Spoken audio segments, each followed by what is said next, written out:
सूर्य नमस्कार। सूर्य पृथ्वी पर रहने वाले सभी जीवों के लिए ऊर्जा का स्रोत है। सूर्य नमस्कार हमारे शरीर का संपूर्ण और संतुलित विकास करता है, मन को एकाग्र और बुद्धि को कुशाग्र करने में मदद करता है। आध्यात्मिक उन्नति के लिए सूर्य नमस्कार को महत्वपूर्ण माना गया है। सूर्य नमस्कार 8 अलग अलग आसनों की मदद से 12 चरणों में क्रम से किया जाता है। सूर्योदय और सूर्यास्त के समय इसे करना ज्यादा फायदेमंद होता है।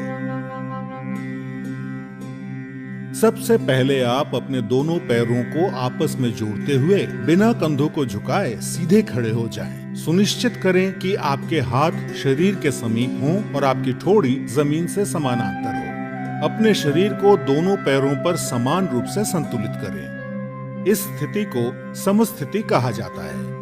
पहले चरण को करने के लिए सांस लेते हुए अपने दोनों हाथों को आपस में जोड़ें और अपनी छाती के समीप नमस्कार मुद्रा में ले आएं। इसे प्रणाम आसन कहा जाता है। अब सांस छोड़ें। दूसरे चरण में धीरे धीरे सांस अंदर लेते हुए अपने शरीर को कमर से ऊपर की ओर खींचें और अपने दोनों हाथों को अपने सर के ऊपर ले जाते हुए अपने सर और कमर को पीछे की ओर झुकाएं।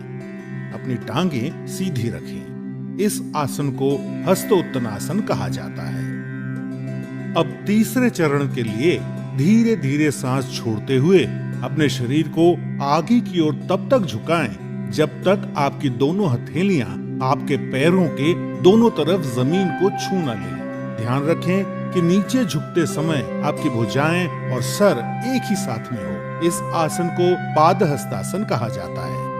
चौथे चरण को करने के लिए एक गहरी सांस अंदर लें और अपने दाएं पैर को पीछे की ओर ले जाएं और अपने घुटने को जमीन पर सटा कर रखें। सुनिश्चित करें कि आपका दायां पैर पंजों पर हो, आपका बायां पैर का घुटना 90 डिग्री पर हो, दोनों हथेलियां जमीन पर हों, आपके कूल्हे नीचे और ठोड़ी ऊपर की ओर हो।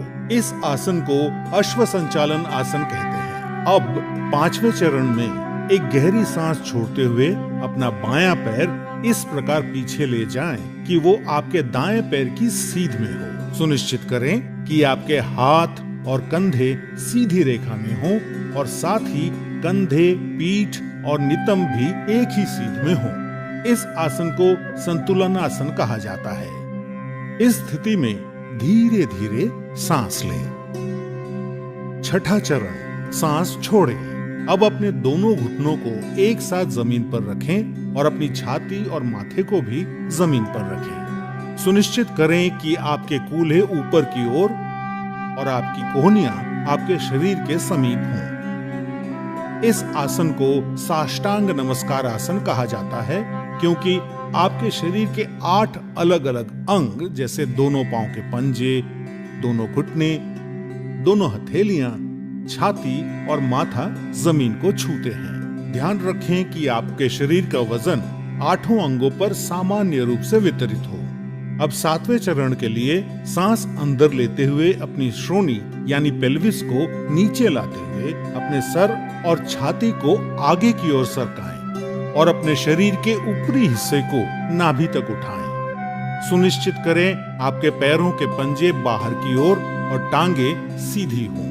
इस आसन को भुजंग आसन कहा जाता है। 8वां चरण, धीरे धीरे सांस छोड़ते हुए अपने पैरों के पंजों को अंदर की ओर मोड़ें और अपने कूल्हों को इतना ऊपर ले जाएं कि आपका शरीर एक पर्वत का आकार ले ले। सुनिश्चित करें आपकी दोनों टांगे सीधी, हथेलियां जमीन पर हों और आपका सर भुजाओं के बीच हो।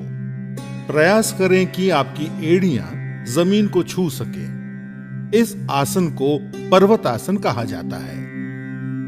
9वें चरण के लिए अपने कूल्हों को नीचे लाएं और सांस लेते हुए दाहिने पैर को आगे लाएं और अपने बाएं पैर के घुटने को जमीन पर रखते हुए पुनः अश्व संचालन आसन में आ जाएं। 10वें चरण में अपना बायां पैर भी आगे लाएं और सांस छोड़ते हुए पुनः पादहस्तासन में आ जाएं। 11वां चरण, अब धीरे धीरे सांस अंदर लेते हुए अपने शरीर को सीधा करते हुए अपने दोनों हाथों को ऊपर की ओर ले जाएं और पुनः हस्तोत्तनासन में आ जाएं। सुनिश्चित करें कि ऊपर आते समय आपकी भुजाएं और सर साथ में ऊपर आए। 12वां चरण, धीरे धीरे सांस छोड़ते हुए पुनः प्रणाम आसन में सीधे खड़े हो जाएं। अब इस पूरे अनुक्रम को अपने बाएं पैर से दोहराएं। सूर्य नमस्कार से आपके फेफड़ों की क्षमता बढ़ती है। सूर्य नमस्कार आपके मेटाबॉलिज्म में सुधार लाता है और मधुमेह के प्रबंधन में उपयोगी पाया गया है। सूर्य नमस्कार अंतःस्रावी ग्रंथियों यानी एंडोक्राइन ग्लैंड्स के स्राव को नियंत्रित करता है। सूर्य नमस्कार आपको वजन को सही रखने में मदद करता है और आपके मेरुदंड और आपके कमर की मांसपेशियों को मजबूती प्रदान करता है। उच्च रक्तचाप यानी हाई बीपी के रोगियों को इस आसन को सावधानी के साथ करना चाहिए। हर्निया और पेप्टिक अल्सर के रोगियों को सूर्य नमस्कार नहीं करना चाहिए। सायटिका, सर्वाइकल स्पॉन्डिलाइटिस और अक्यूट आर्थराइटिस के रोगियों को भी सूर्य नमस्कार नहीं करना चाहिए। महिलाओं को मासिक धर्म के समय और गर्भावस्था में सूर्य नमस्कार नहीं करना चाहिए। नियमित रूप से सूर्य नमस्कार का अभ्यास आपके शरीर को विषाक्त पदार्थों से मुक्त यानी डिटॉक्स करता है और आलस को हटाकर पूरे शरीर को सक्रिय करता है।